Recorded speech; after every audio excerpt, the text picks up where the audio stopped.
प्यारे दोस्तों नमस्कार। जब भी आपके जीवन में कुछ सही न हो तो यह कहानी जरूर सुने। चलिए कहानी की शुरुआत करें। ये एक बहुत ही प्राचीन कहानी है। एक गांव में एक लड़का रहता था जो बहुत महत्वाकांक्षी था। उसे अपने जीवन में कई बड़े काम करने थे। इसी वजह से गांव के कई लोग उसे पसंद करते थे और उसकी बहुत प्रशंसा भी करते थे, क्योंकि वह बहुत मजबूत, मेहनती और बुद्धिमान था। उसकी मेहनत और लगन देखकर सभी गांव वालों को यही लगा कि यह लड़का जरूर कुछ बड़ा करेगा। वह हमारे गांव की हालत सुधारेगा और हमारे गांव को आगे ले जाएगा। और उस लड़के को भी विश्वास था कि वह जो चाहे बन सकता है, इसलिए वह हमेशा पूरे आत्मविश्वास के साथ चलता था। उसकी आंखों में हमेशा उत्साह और आत्मविश्वास रहता था। और यह आत्मविश्वास यूं ही नहीं आया था, यूं कहें कि इसके पीछे कड़ी मेहनत। चूंकि वह तलवारबाजी सीखने में घंटों बिताता था, इसलिए वह तलवारबाजी का कठिन अभ्यास करता था, जिसके कारण उसका शरीर बहुत मजबूत और शक्तिशाली हो गया था। ऐसे ही कई बार जब वह फेंसिंग करके घर लौटता तो रास्ते में कई लड़कियां उसे देखकर मुस्कुराती थीं और बदले में वो भी उन्हें देखकर मुस्कुरा देता था। यहां तक कि उनमें से एक लड़की उसे पसंद भी थी, लेकिन फिर भी उसने गाने के बोल पर ज्यादा ध्यान नहीं दिया। वह घर लौट आता और अपनी तलवार पर धार लगाना शुरू कर देता। फिर से तलवारबाजी का अभ्यास करता है और इस तरह वह रात में कई ऐसे काम करता है जो उसे एक अच्छा तलवारबाज बनाने में मदद करेगा। अब यह उसका नियम बन गया था। ऐसी ही एक अंधेरी रात में वह लालटेन जलाकर अपनी तलवार पर धार लगा रहा था। तभी अचानक उसे पीछे से धीमी आवाज सुनाई देने लगी। यह आवाज उसका नाम पुकार रही थी। जैसे ही लड़का यह आवाज सुनता है, वह तुरंत हमला करने के लिए तलवार लेकर खड़ा हो जाता है।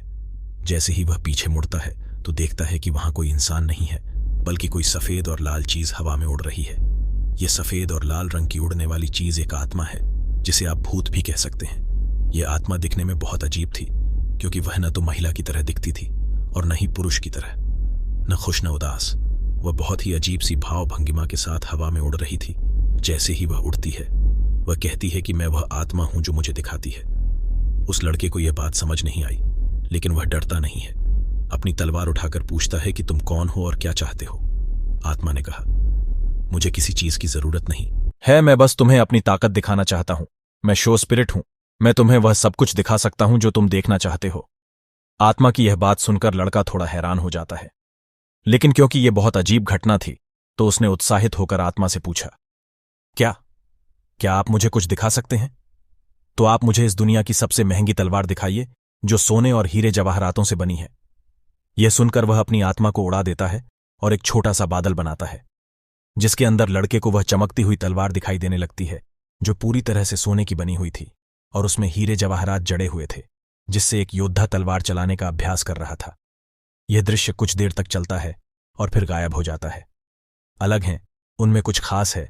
उनके पास बहुत सी ऐसी चीजें हैं जो उनके पास नहीं है, इसलिए वो कभी अच्छे योद्धा नहीं बन पाएंगे। इसलिए अब तक जिन लोगों को वो अपना हीरो मानते थे, उनसे वो ईर्ष्या करने लगे, उन्हें गालियां देने लगा और उनमें गलतियां निकालने लगा। अगर वह कभी दौड़ने भी जाता तो अच्छे से नहीं दौड़ पाता। उसका शरीर बहुत भारी हो गया था और उसकी तलवार और ढाल का वजन भी भारी लगने लगा था। उसकी चपलता और तलवारबाजी कौशल भी कम होने लगे थे। ऐसे ही कुछ साल और बीत गए और लड़के ने अपने बड़े सपने देखना छोड़ दिया। अब वह योद्धा नहीं बनना चाहता था। अब वह उस आत्मा की मदद से बार बार कोई युद्ध देखता है और उनसे लड़ने की कोशिश करें, भले ही उसकी उम्र 30 वर्ष से अधिक हो। वह अकेला है, अपने जीवन से परेशान है, लक्ष्यहीन है और उसके जीवन में कुछ भी अच्छा नहीं है। एक रात वह अपने कमरे में बैठा हुआ था और जैसे ही रात के 12 o'clock बजे, कोने में बैठी आत्मा अचानक जोर जोर से हंसने लगी। उस आदमी ने उसे देखा और चौंक गया। पिछले 10 सालों में आज तक आत्मा ने अपनी कोई भी भावना व्यक्त नहीं की थी। वह बस एक गुलाम की तरह चुपचाप उसकी हर बात मान रही थी, लेकिन आज वह हंस रही थी। और आज 10 साल बाद उसने कुछ ऐसा कहा जिसे सुनकर वह आदमी एकदम सन्न रह गया। आत्मा ने कहा, अब मेरा यहां का काम समाप्त हो गया, मेरा उद्देश्य पूरा हो गया। डरते हुए उस आदमी ने पूछा, आप क्या कह रहे हैं? यह सुनकर आत्मा फिर जोर जोर से हंसने लगी और कहा कि अब मुझे वो राज जरूर बताना चाहिए जो मैंने पिछले 10 साल से तुमसे छिपा कर रखा था।